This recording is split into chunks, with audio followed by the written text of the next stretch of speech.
Good morning guys. আজি ইমান গৰম, সেইকাৰণে লগৰ পাৰ্টিটো মাতি ওলাই যাওঁ আৰু ফুৰিবৰ কাৰণে, নে কি কয়?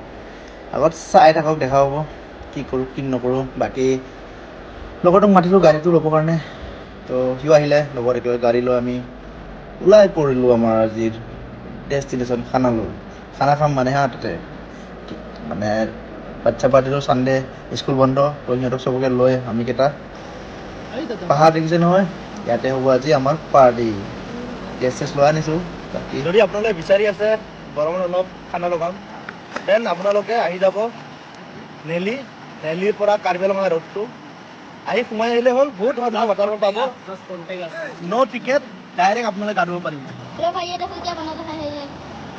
এনেকুৱাই আৰু দিনটো আজি ছানডে বুলি ওলাই আহিলোঁ, আহিয়ে থাকোঁ প্ৰায়। খুব ধুনীয়া হয় জেগাখিনি, কেতিয়াবা সময় পালে আহি যাব এবাৰ। মানে কি হয়, পাহাৰৰ পানী বৈ আহে ঠাণ্ডা ঠাণ্ডা, গৰমৰ কাৰণে খুব ভাল আৰু আমি এনেকুৱাই খানা চানা কৰিছিলোঁ। অলপ টাইম নোহোৱাৰ কাৰণে ভিডিঅ' উঠোৱা নহ'ল।